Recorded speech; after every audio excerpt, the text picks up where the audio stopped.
Okay, so here we're looking at the Wiggers diagram.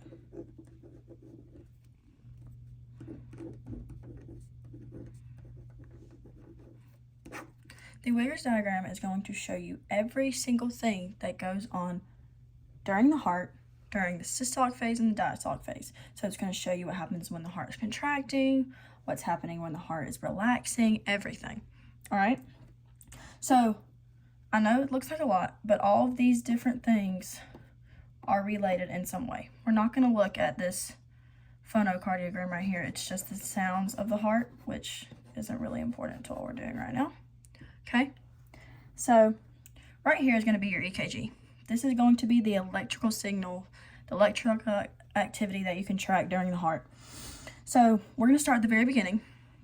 Right here, this is going to be a P wave. All right? So P wave is atrial depolarization. Now remember, depolarization comes before contraction. So this is not the contraction of the atriums. This is the depolarization. Okay? So right here, when you get a depolarization in your atrium, you're going to get a slight increase in ventricular volume because some of it is passively filling into the ventricle. So it's nothing too crazy, but some of the blood is passively filling into the ventricles, which is why it kind of sort of happens after the depolarization. Remember, this is the depolarization. So right here is going to be the contraction. Okay, this is the depolarization of the atrium. Then they're going to contract. You're going to get a slight increase in ventricular volume due to passive filling. And then right here, the atrium is fully contracted into the blood is fully contracted. The blood is fully gone into the ventricles. Now, pressure changes are going to be a little different than volume. So, as volume goes up, pressure is going to go down, which is why right here, once the ventricle volume has increased slightly due to the passive filling and the contraction of the atrium into the blood, the ventricular pressure is going to drop because now that is filled with blood and the pressure's gone down, it's filled with blood volume, blah, blah, blah. Okay, so then right here is going to be your QRS complex. All right, so QRS. Q to R is going to be the depolarization traveling down your bundle branches of the ventricles, and then R to S is going to be the depolarization traveling up the Purkinje fibers. Now this is why you get this major drop in volume right here.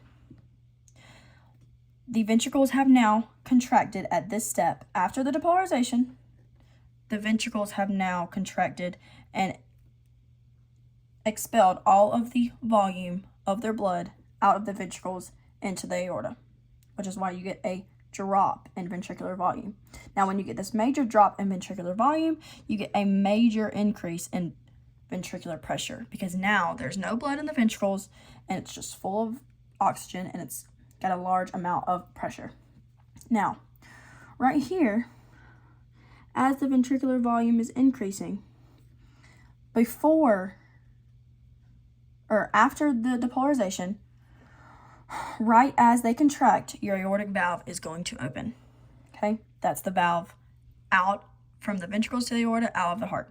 All right, so the aortic valve opens and the blood is being expelled out of the aorta, which is why you get an increase in the aortic pressure. Okay, so let's go back down here to the volume. Now this is your T wave. T wave is when you get ventricular repolarization. It's the relaxation phase. That's why all the blood's been expelled out. The ventricles are now being repolarized. Okay, they've already contracted, they're being repolarized. Okay, so after that, you're going to come to this point right here. Now, all the blood's been expelled out, but we're about to start filling again. Right here, the ventricles are going to be passively filling again. Passively filling, which means nothing has contracted, the atriums haven't contracted. Then you're going to get another atrial depolarization, before you get a contraction, the ventricular volume goes a little bit up more because now the atrium has contracted the blood into the ventricles. All right, so let's go back up here. Right here, the aortic valve is going to close, okay? This happens a little bit before passive filling begins again, which is why the pressure has started to drop, okay? Now, once this aortic valve closes, where the blood cannot be expelled anymore, you get a major drop in pressure because now the blood is being filled back in to the ventricles. Right here, the passive filling that we see, this large drop in volume, is why you get an increase in pressure. But then when the ventricles start to passively fill again, you get a drop in the pressure because now the ventricles are filled with blood once again. So that's what you see right here. Now atrial pressure is pretty simple. It goes up when the atriums are contracting their blood into the ventricles, and then that's what you see right here. It just has a little bit of an increase and a little bit of a drop because the blood is being expelled into the ventricles. So right here, when your mitral valve opens, that's when the blood is now passively filling back into the ventricles. The mitral valve opens the aorta to the ventricles, not the aorta, the atrium to the ventricles, which is why now you get your passive filling begins again. Okay, so what if we have something like atherosclerosis? Now, atherosclerosis is the buildup of fatty plaque in the artery walls. Okay, this is if this is your regular artery walls, this is what happens when you get fatty plaque buildup. Now, blood through regular arteries is going to travel pretty easily. Low, nothing crazy with blood pressure, nothing like that. But when you have atherosclerosis, the blood struggles to make its way through the walls. It struggles to travel from place to place through the pathway because now you have this blockage, okay, of fatty plaque, which is going to increase your blood pressure. Now, increased blood pressure, if we look at it up here, when you get an increase in blood pressure, it's going to lead to a decrease in ventricular volume, okay? If you have a lot of blood that's not making its way to a heart, you're not going to have as much blood filling into the heart, which means you're not going to have as much ventricular volume. Now, your pressure of the ventricles and the atrium and the aorta might increase because you're not having as much blood. When you don't have as much blood, you have more pressure. All right, now, there are things we can do to fix this, like some type of drugs and clinical theories. Now, things like blood thinners can help with atherosclerosis. Okay, blood thinners are just going to, sometimes they can help you pee off more, or it's going to limit the amount. It's going to increase the viscosity of the blood, okay? So it's easier to get through.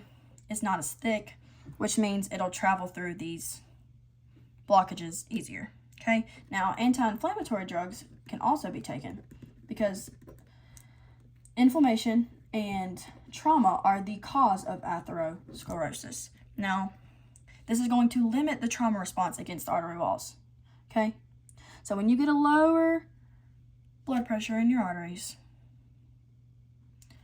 it's going to fix all of the issues that could occur with this, okay? So high blood pressure, it's going to limit your ventricular volume. Limit your ventricular volume is going to increase all the pressures that occur within your heart. The atrial pressure, the ventricular pressure, the aortic pressure, all of that is going to increase because you're going to have a less amount of volume going into the ventricles.